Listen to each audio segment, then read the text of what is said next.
It's almost winter. What the What is up, everyone? My name is Diamond. Welcome to my channel. Today we're going to be talking about Abyss. I'm going to try to break down Abyss in the most simple way for everyone so that you guys know what to do or how to approach each floor of the Abyss. I'm going to start by the single levels and then we're going to go to the two team levels, Abyss's part. So this is Abyss. Abyss is pretty much where you can do up to 12 floors and you can get a lot of rewards for it. Abyss is located on this island in a corner. It is east of, or southeast of Mondstadt, as you can see here. It's pretty easy to locate. Mondstadt's over here, the island is over here. You normally would go to this point over here. Once you get to this spot, all you have to do is jump on this air current you see over here by, using your glider. And once you get into the glider, into the wind, you can just go through this portal that's in the air, regardless of what your progress is in the game. And all you have to do is go in it. So, like so. And there we go, we're at the Abyss. So before we jump ahead and I start explaining to you guys how Abyss works, what should you look into Abyss? Why would you want to do Abyss? Well, Abyss gives you a lot of stuff. It gives you Primo Gems, which is our freemium currency, what you use in order to roll new characters, and it gives you also items that you're able to equip on your character. So if you normally go, let's go to our floor 1, which is the one that's available for everyone if they've never done Abyss.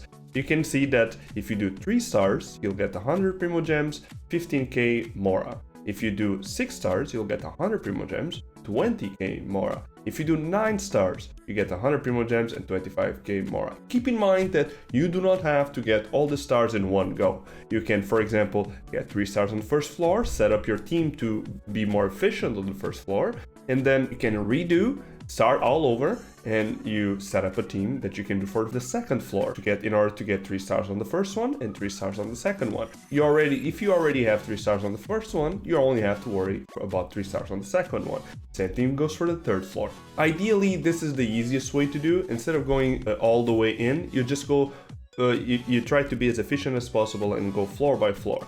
The first floors you won't have much of a hard time doing all in one go, but for the highest floors you will start having some issues. If you go up here, reward preview, you also get rewards for each chamber on each floor that you are able to finish. Oh yeah, and so each floor normally has 3 chambers. So I'm gonna start telling you guys how I normally define my layouts. This is how I do it. From 1 to 4, all you need is 1 damage dealer and you need 1 healer.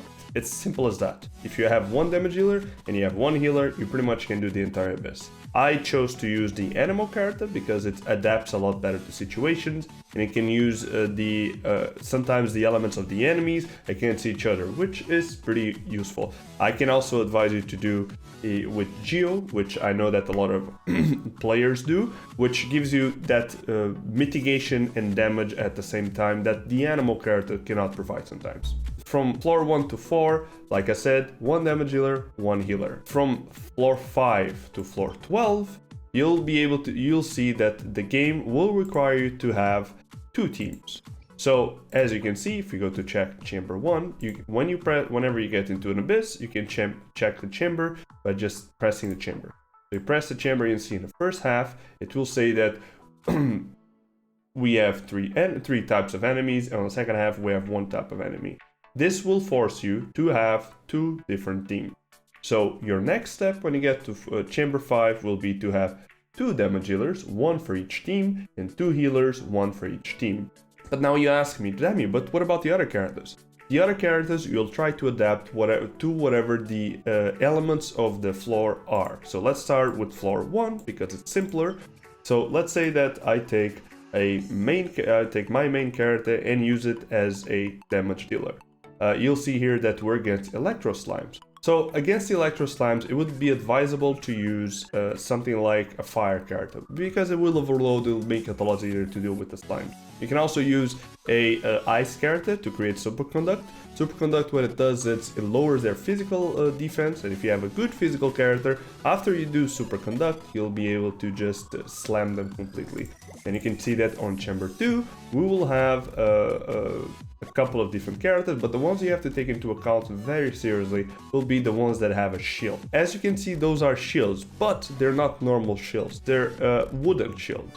which means that in this case you would like to use a fire character in order to burn down the shields of these enemies. This is something you have to take into account. You can use as a secondary character any fire character and they will do the job. You do not necessarily need to have a high level character with fire to deal with this. So this is pretty much gonna be what happens during the entire abyss. You're gonna look into the chamber and you're gonna take into account, okay, that type of character has a weakness to this type of element, and that's how you will fill up with your two other characters. So if you look now at chamber 3, we're gonna have another wooden shield, which means we need a fire character again. Once again, we're gonna have a large electro slime, which means that we could use either, as I said, ice to create superconduct on the electro slimes, or we could just use the same fire character to do some overload. This is the easiest abyss level, but it is abyssal. It can give you some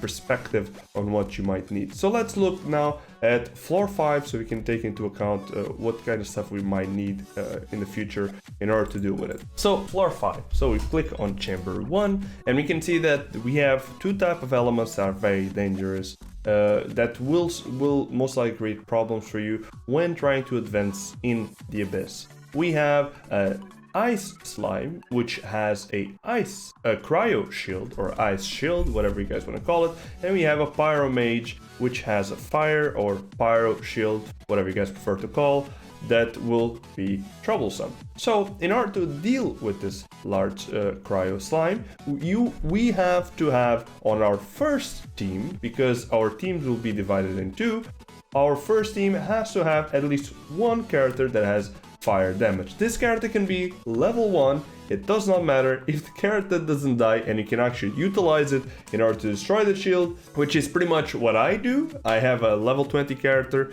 in this case it's Ember, and I use Ember to destroy cryo shields all the time. All I do is I pop her on whenever she has her burst ability on, and then I take it out right away so that she doesn't die and I can use her more in the future. So for this case you could use, for example, Ember with her burst ability to destroy the shield super fast. And in the second half, you can use, let's say, Barbara, because it's going to be the water card that everyone has. You get up close to the mage so that your E procs with the shield, and at the same time, you do some auto attacks so that the shield goes down. This way, you will be able to accomplish chamber 1 on floor 5 without any issue. As you can see, the complexity increases quite a bit when you go from floor 1 to floor 2, because you have to take into account which elements you're gonna need on which floors. So now we look at chamber 2. Chamber 2 doesn't have much of an issue. As you can see, none of them have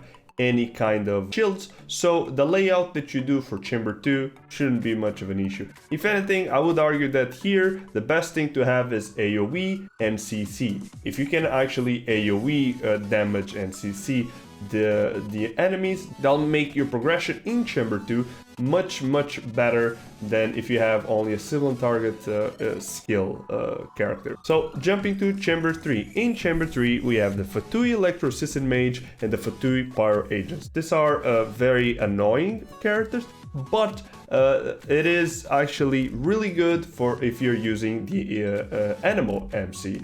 So for example, you could take your Animo MC for the first or the second floor, where pretty much if you use your burst ability, you'll keep them in the air, and you can do some damage with ranged characters while it is in the air being hit by your tornado. None of these have shields, so you shouldn't have any problem with elements. If you can do, I would even argue that superconduct, like stacking electro and ice on the Fatui Electro Assistant Mage or the Fatui Pyro Agent, will definitely help you greatly, because it will lower their physical damage, and you just have to pop in your physical damage dealer in order, or whoever you have that has the highest physical damage, and they'll just melt these enemies down. Also keep in mind, this is something I haven't mentioned before, level of your characters makes a big difference when going forward. It might not seem like a lot, but the fact that your character right now would be level 50 or your character will be level 60 will make a big difference when trying to finish this chamber.